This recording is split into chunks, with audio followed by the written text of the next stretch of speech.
కరీంనగర్లో అన్ని రకాల వ్యవసాయ యంత్రాలు లభించే ఒకే ఒక చోటు Excel Agri Solutions Peddapalli bypass road Bommakal Karimnagar ఇప్పుడే సంప్రదించండి. దురాశ దుఃఖానికి చేటు అన్నట్లుగా ఓ మహిళ ఒంటిపై ఉన్న బంగారానికి ఆశపడ్డారు.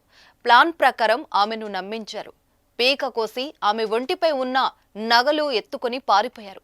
కట్ చేస్తే చివరకు కటకటలా పాలయ్యారు. వరంగల్ జిల్లా నర్సంపేట డివిజన్ పరిధిలోని దుగ్గోడి మండలం మైసమ్మపల్లికి చెందిన వివాహిత సుప్రియ హత్య కేసును పోలీసులు ఛేదించారు. ఈ కేసులో ఇద్దరు నిందితులను ఖానాపూర్లో అరెస్టు చేసినట్లు డీసీపీ రవీందర్, నర్సంపేట ఏసీపీ కిరణ్ కుమార్ వెల్లడించారు. అసలు జరిగిన విషయం ఏమిటో ఇప్పుడు చూద్దాం.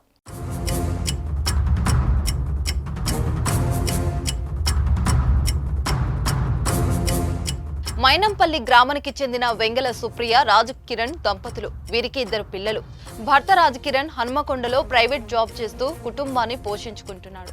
ములుగుకు చెందిన తాటిపల్లి శశికాంత్ ఇంటర్మీడియట్ లో సుప్రియతో కలిసి చదువుకున్నాడు. ప్రస్తుతం శశికాంత్ హైదరాబాద్ లో స్విగ్గీలో జాబ్ చేస్తున్నాడు.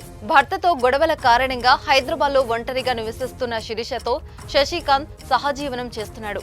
అనారోగ్యంతో బాధపడుతున్న సుప్రియ నెల రోజుల క్రితం శశికాంత్ కు ఫోన్ చేసి హాస్పిటల్ గురించి తెలుసుకుంది. ఈ ఫోన్ కాల్ విషయంలో శశికాంత్ కు శిరీషకు మధ్య గొడవ జరిగింది. గతంలో శశికాంత్ శిరీష బైక్ పై మైనంపల్లికి వచ్చి సుప్రియతో మాట్లాడారు. మరోసారి శశికాంత్ కు ఫోన్ చేయవద్దని వార్నింగ్ ఇచ్చి వెళ్లారు. ఈ అమ్మాయి శశికాంత్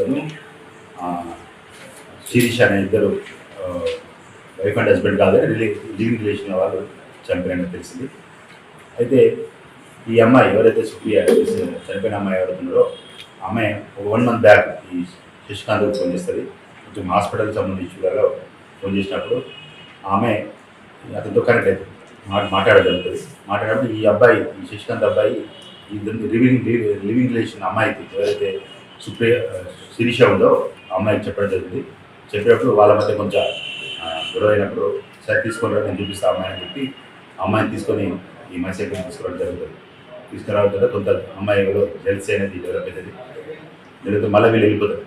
వెళ్ళిపోయిన తర్వాత అక్కడ గొడవ కూడా అవుతుంది. నువ్వు మా హస్బెండ్ ఫోన్ చేయొద్దు, మా హస్బెండ్ మాట్లాడుతూ నేను సంగతి చూస్తామని చెప్పి కూడా ఆమె వేధించుకోవడం జరుగుతుంది చిన్న అమ్మాయి. తర్వాత ఒక 1 week తర్వాత మళ్ళీ వచ్చినప్పుడు కూడా వీళ్ళు లేరు. ఆ రోజు సాధ్యం అవుతుంది. వీళ్ళు బయటికి వెళ్ళిపోతారు. అమ్మాయి లేనప్పుడు చుట్టుపక్కల అడుగుతారు, ఎడిపోయిందని అడిగితే సుప్రియ లేదంటే లేదని చెప్తారు. వాళ్ళ హస్బెండ్ బయటికి చెప్తారు. తర్వాత వచ్చిన తర్వాత మళ్ళీ ఒకసారి ఒక 10 రూపాయలు కూడా ప్లానింగ్ చేసుకొని ఎట్లయినా సరే ఈ అమ్మాయిని చూసినప్పుడు కొంచెం ఫ్యామిలీ లైఫ్ కూడా ప్రాపర్గా మంచిగా లీడ్ చేస్తుంటుంది. కొంచెం ఆర్థికంగా అంటే మంచి గోల్డ్ కూడా అమ్మాయి దగ్గర ఉంటుంది. ఇవన్నీ చూసిన తర్వాత జెల్సీ పుట్టి ఎట్లయినా అమ్మాయిని చంపి బంగారం వెతుకోవాలని చెప్పి తీసుకొని వాళ్ళు రావడం జరిగింది. అప్పుడే వారి మెదడులో ఓ దురాలోచన వచ్చింది. ఆ సమయంలో సుప్రియ ఒంటిపై ఉన్న బంగారాన్ని చూశారు.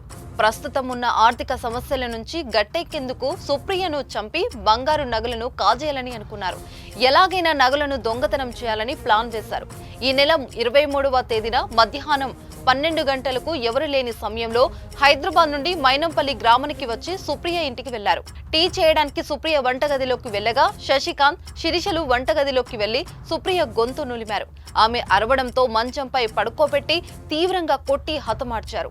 అనంతరం ఒంటిపై ఉన్న పుస్తల తాడు, ఇంట్లో ఉన్న బంగారం, వెండి నగలను ఎత్తుకెళ్లి హైదరాబాద్ పారిపోయారు. హైదరాబాద్ లోని ఓ బంగారు దుకాణంలో దోచుకెళ్లిన పుస్తలతాడు రింగును కరిగించి శిరీష, శశికాంత్ 2 గోల్డ్ చైన్లు చేయించుకున్నారు.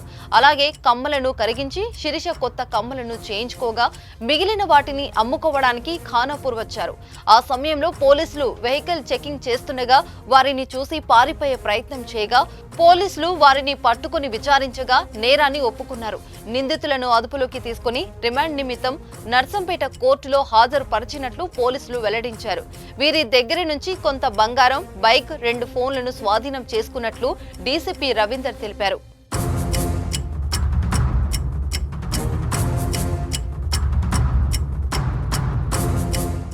సుమన్ టీవీలో మీ పర్సనల్ అండ్ బిజినెస్ ప్రమోషన్స్ కోసం కింది నెంబర్కి కాంటాక్ట్ చేయండి.